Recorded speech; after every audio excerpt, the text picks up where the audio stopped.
Hello everybody and welcome to Let's Look at Storm in a Teacup. This is a 2D side-scrolling platformer that just came out on Steam last week.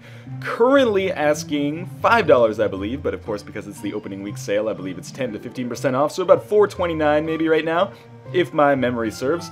And we're essentially just going to play it right now, because that's the easiest way to kind of show what's going on. As you can see, I've beaten about the first 20 levels or so.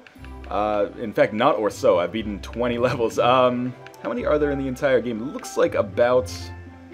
it's 21 to 30. Looks like there's only 40 levels in the entire game, so I'm about halfway through the quote-unquote story mode, even though there's no story to speak of. And I've only got about, maybe half an hour of playing so far, so not a particularly long game. I've totally forgotten what level I just took. It feels like I took maybe level 20 on this one. So basically we are playing as this guy inside of this teacup here, and our job is to collect all of the sugar that we can find. And I mean, it's a platformer. Every platformer has to have some kind of arbitrary collectible that is not nearly as valuable in the real world as it is in the, the platforming world, although I guess coins are pretty valuable in the real world. And also occasionally we have to collect these stickers. And collecting those stickers actually is essentially a collectible, or, you could also say, oh, I fell on the spikes. You could also say it's like a medal. And that medal allows you to unlock like the survival mode for the game and the challenge mode for the game, neither of which I've actually tried out. Maybe we'll try those out in a little while after we play a couple of these levels. Oh god, I did exactly the same thing.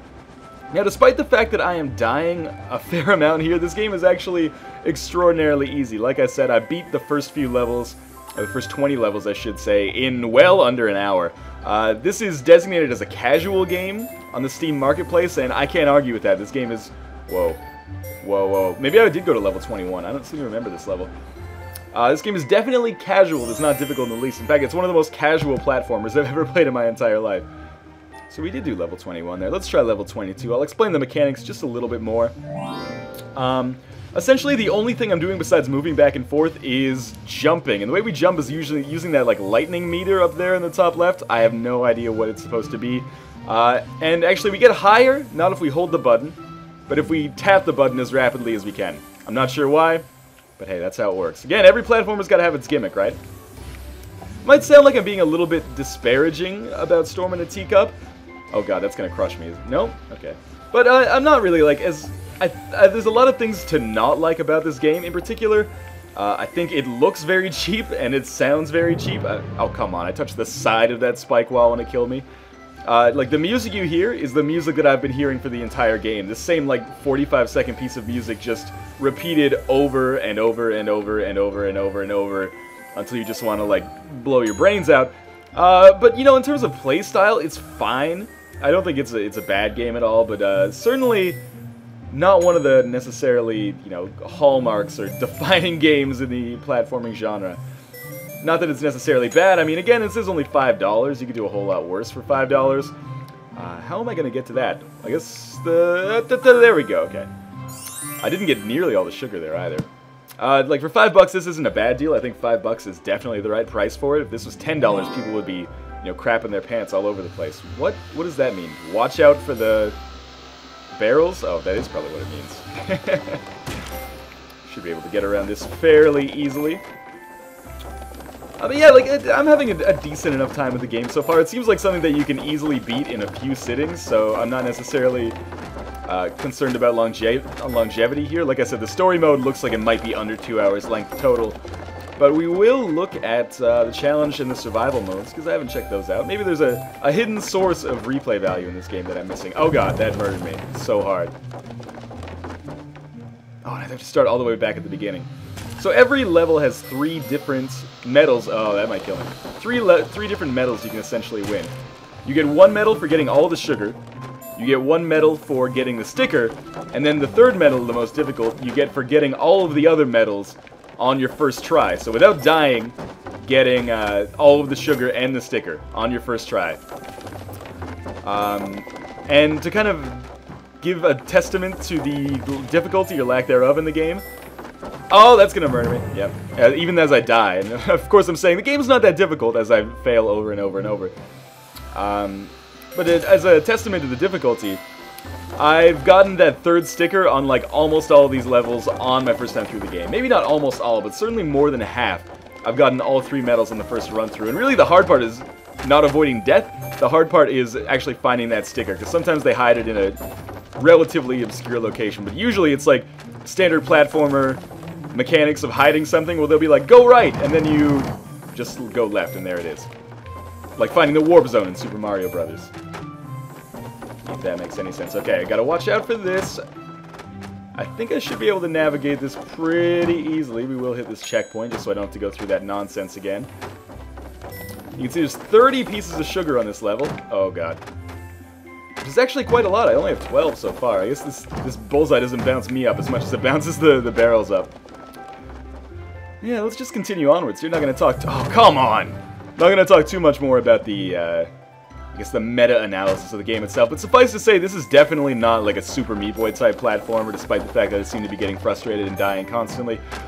This is much more of like a relaxing kind of... I'm just going to take it easy today type game. And get crushed by these poisonous barrels into the walls. This was a weird trope for me when I played the game the first time. I was like, touching the barrels kills me? I mean, a skull and crossbones on a barrel, correct me if I'm wrong, but in traditional video gaming, this means like this barrel is full of poison. Don't touch, like, don't explode the barrel or poison gas will come out. But no, here it means, in fact, don't touch the barrel itself. I guess the wood is toxic. Well, nice of them to warn me. So obviously that bullseye thing at the end is kind of like our Sonic the Hedgehog spinner, where when we land on it, missed the sticker. Maybe it's around here somewhere? Ah, whatever. What was I saying? Yeah, it was like a spinner, which ends the level, essentially. Let's go back to the main menu. Worth noting, I'm playing this with the Xbox 360 controller right now, and it controls fine, actually. The control is fairly fluid. I actually enjoy it.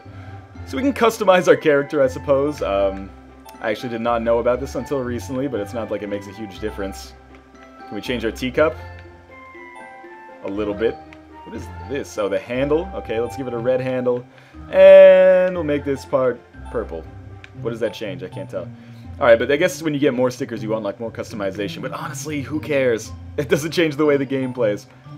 Just check options really quickly. Alright, I was looking for maybe a hard mode or something. I guess that would probably be the challenge mode. Let's go check that out. No, I can't. We'll go check out survival then.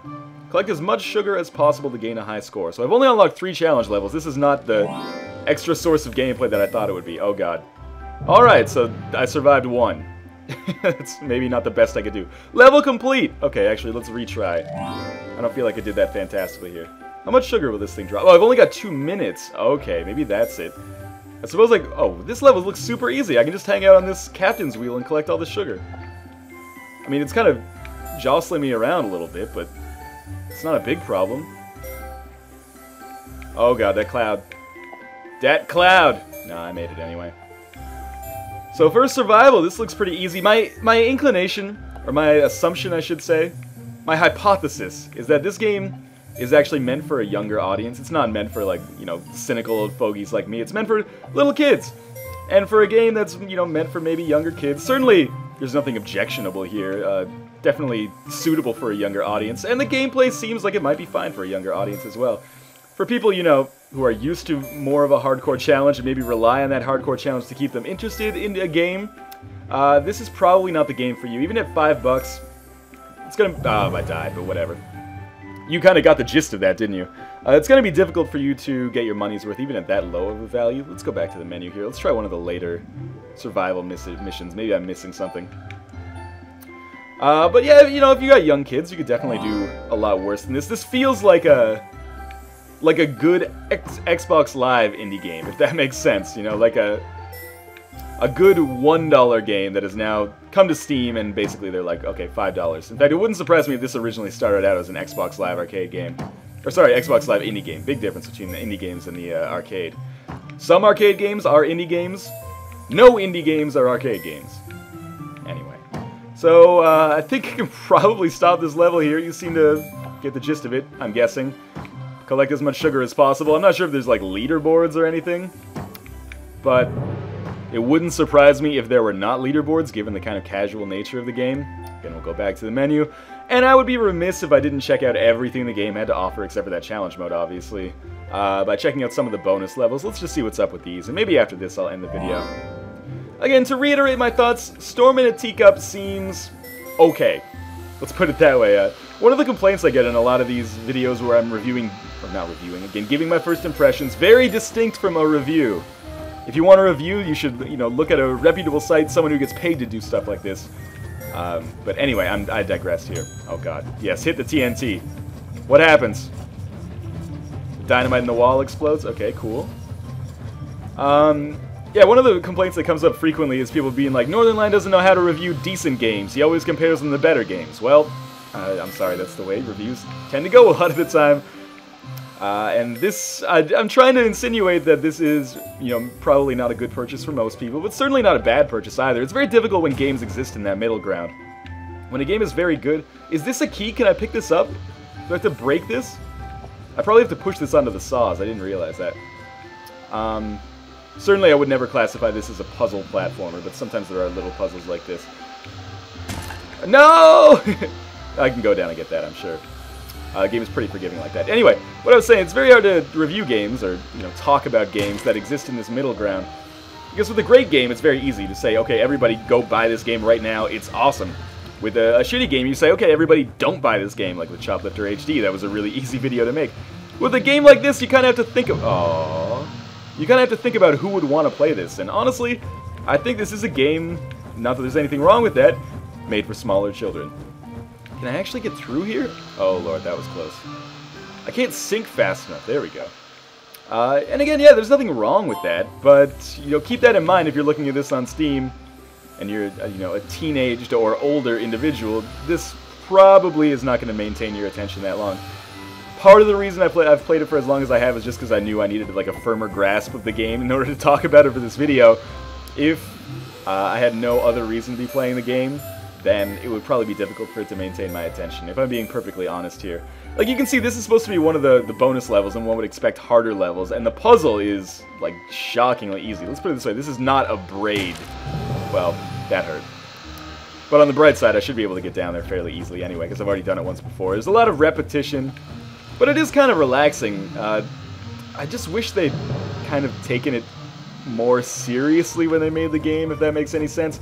I'm projecting a little bit, but it looks cheap and it sounds really cheap with just that same piece of music repeated over and over and over. I mean, where's my green key? Oh, there it is. Like, that just doesn't fly in indie games anymore. You know, maybe 10 years ago you could have the same piece of repeating music going over and over and over and over. But with games with fantastic music coming out at exactly the same price point, like varied soundtracks that are worth purchasing on their own, this is kind of inexcusable. But, you know, by and large, this is an inoffensive game. It's just not that engaging, if I'm being totally honest. Let's go back to the main menu here, and I'll actually end the video now. This has been Storm in a Teacup, now available for between $4 and $5 on Steam if you're picking it up in the first week. Maybe if you've got young kids in the family. I'm not sure if there's a demo of this, but if there is, I would definitely try it out to make sure it's up your alley. Controls well, looks and sounds cheap, and really it's not that much of a challenge and doesn't seem to have that much to offer, but it's not horrible. Certainly, it's not broken beyond belief, but find it hard to recommend for anybody who's maybe got more experience in the platform genre than a 6 to 10-year-old child. Anyway, thank you guys for watching, and I will see you next time.